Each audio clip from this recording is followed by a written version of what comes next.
नमस्कार, मी प्रियांका निंबाळकर. पर्यटन गाथा या मराठी यूट्यूब चॅनलवर तुमचं सगळ्यांचं स्वागत आहे. कसे आहात तुम्ही सगळे? आज मी चालली आहे लोणावळ्याजवळील एकविरा आईच्या दर्शनासाठी. खूप वर्षानंतर मी चाललेली आहे. असं म्हणतात ना, बोलावणं आल्याशिवाय आपल्याला तो योगच साधता येत नाही. तर आमचा योग आलेला आहे आणि मी खूप खुश आहे. आजूबाजूला तुम्ही पाहू शकता किती छान पिवळी अशी सुंदर फुलं फुललेली आहेत. खूप लांबपर्यंत आम्हाला ही फुलं पाहायला मिळाली. नोव्हेंबर महिना आहे तरीसुद्धा थोडा थोडा पाऊस चालूच आहे आणि त्यामुळे हे रस्तेसुद्धा थोडे खराब झालेले आहेत आणि आम्हाला सुंदर असं हे डोंगरावरील धुकं वगैरे नोव्हेंबर महिन्यात पाहायला मिळालं. आम्हाला त्याचा आनंद घेता आला. पहा तुम्ही, सुंदर अशी पिवळी फुलं आहेत. डोंगरावर सुंदर धुकं पसरलेलं आहे. छान असं थंडगार वातावरण झालेलं आहे. लोणावळ्याजवळील एकविरा देवीचं मंदिर हे कारल्या लेण्यांच्या जवळच्या एका टेकडीवर वसलेलं आहे.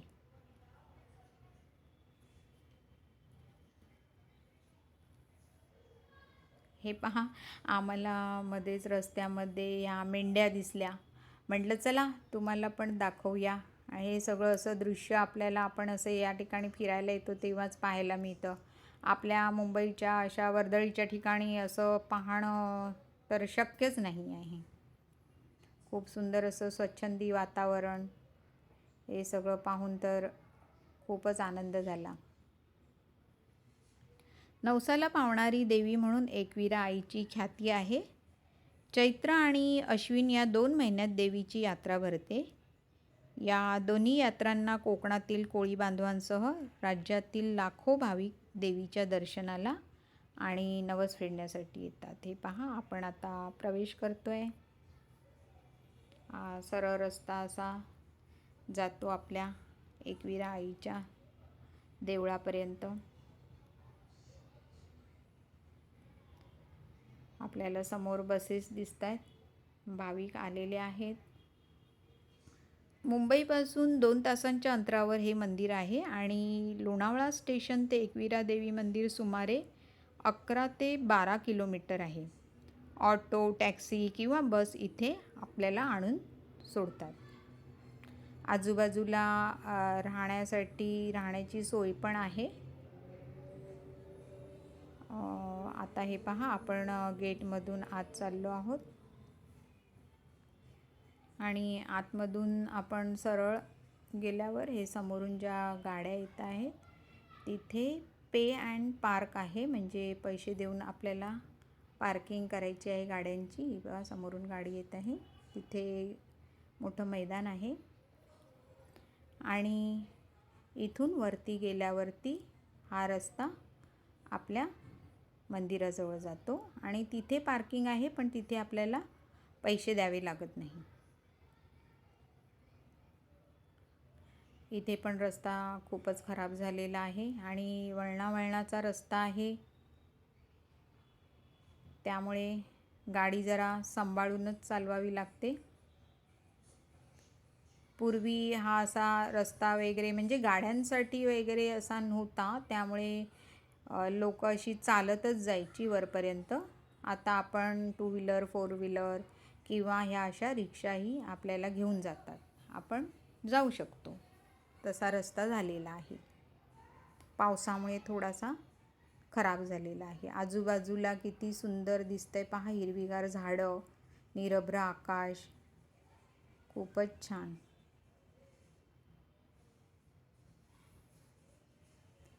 अशा प्रकारे हा वळणाचा रस्ता आहे आणि आपण आता चाललो आहे देवी आईच्या दर्शनासाठी.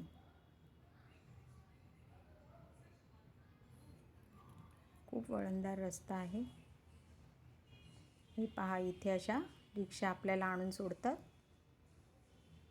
आणि इथे छोटी छोटी अशी दुकानं पण आहेत. आणि हा जो रस्ता वर गेला आहे तो देवीच्या देवळाजवळ गेलेला आहे. आणि इकडे आता महाप्रसादाचं वाटप होत आहे आणि लोक भाविक त्याचा लाभ घेताना आपल्याला दिसत आहे. ही पहा अशी इथे छोटी छोटी दुकानं आहेत. इथून सरळ पुढे चालत गेल्यानंतर आपल्याला लागणार आहे श्री एकविरा पाचपायरी पादुका मंदिर. दोन्ही बाजूला ही अशी दुकानं आहेत. हॉटेलसुद्धा आहे आणि हे आहे श्री एकविरा पाचपायरी पादुका मंदिर. इथे आधी आपण दर्शन घ्यायचं आहे आणि त्यानंतर आपल्याला पायऱ्या चढून देवी आईच्या दर्शनाला जायचं आहे. तर ह्या पायऱ्या आहेत, 300 पायऱ्या आहेत ज्या आपल्याला चढून जायचं आहे वरती. दोन्ही बाजूला असे छोटी छोटी दुकानं आहेत. हे पहा इथे मेहंदी काढली जाते हातावर आणि देवी आईच्या ओटीचं सामान मिळतं इथे. इथे 9वारी साड्या, 6वारी साड्या देवी आईची ओटी भरण्यासाठी मिळतात. अशी ही सगळी छोटी छोटी दुकानं आहेत जे आपण बघत बघत आपण चढू शकतो. आणि हे पहा इथे ही रेलिंग लावल्यामुळे आपल्याला चढायला आणि उतरायला त्रास होत नाही, चांगली सोय केलेली आहे.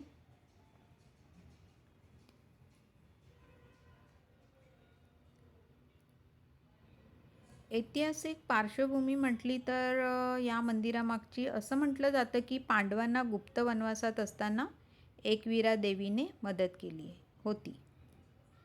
कोळी, आगरी, सिकेपी आणि दैवज्ञ ब्राह्मण समाजाचे लोक इथे पूजा करण्यासाठी येताना आपल्याला दिसत आहेत. जास्त करून ही लोकच असतात कारण महाराष्ट्रातील कोळी समाजाची ही कुलदेवी आहे. तर ह्यामागची एक दंतकथा आहे जी मी तुम्हाला पायऱ्या चढता चढताना थोडक्यात सांगते. पौराणिक कथेनुसार हे मंदिर पांडवांनी त्यांच्या वनवासाच्या काळामध्ये बांधले होते. एकदा पांडव या पवित्र ठिकाणी आले असताना त्यांच्यासमोर प्रत्यक्ष एकविरा माता प्रकट झाली आणि तिने त्यांना इथे तिचे मंदिर बांधण्याचा आदेश दिला. पण तिने त्यांची परीक्षा पाहण्यासाठी एक अटही घातली की पांडवांनी हे मंदिर एका रात्रीत बांधावे. आणि पांडवांनी हे मंदिर एका रात्रीच बांधून दाखवले. त्यामुळे त्यांची ही भक्ती पाहून देवी प्रसन्न झाली आणि वनवासानंतरच्या त्यांच्या 1 वर्षाच्या अज्ञातवासात त्यांना कोणीही ओळखू शकणार नाही असा वरही तिने पांडवांना दिला. म्हणजे हे मंदिर पांडवांनी बांधलेलं आहे, देवी एकविरा आईचं मंदिर. तर अशी ही दंतकथा आहे. आता हे असं सगळं बघत बघत जाऊन आम्ही पोचलो, पण वरती 300 पायऱ्या कधी चढलो हे कळलंसुद्धा नाही. देवी आईच्या आशीर्वादाने आपण सगळीच जणं या अशा पायऱ्या चढतो. हे पहा आता आपण आता आलेलो आहोत आणि ह्या गेटमधून आतमध्ये प्रवेश करत आहोत. इथे हे तिकीट घर आहे आणि इथे तिकीट मिळतं ते कारल्याची लेणी पाहण्यासाठी. 25 रुपये तिकीट आहे पर पर्सन. हे पहा आपण आता या सुंदर अशा पवित्र ठिकाणी आलो आहोत. 300 पायऱ्या चढून आल्यानंतर देवी आईचं हे मंदिर पाहून सगळा थकवा क्षीण निघून जातो आणि खूप समाधान मिळतं. खूप सुंदर असं हे पवित्र स्थान आहे. हे पहा हे मंदिर आहे आणि बाजूला ही कारल्याची लेणी आहे, ज्याचा व्हिडिओ मी तुम्हाला माझ्या पुढच्या शुक्रवारी अपलोड करणार आहे, तो तुम्ही नक्की पहा. चला तर आपण आता दर्शन घेऊया. इथून आता असं वर जायचं आहे.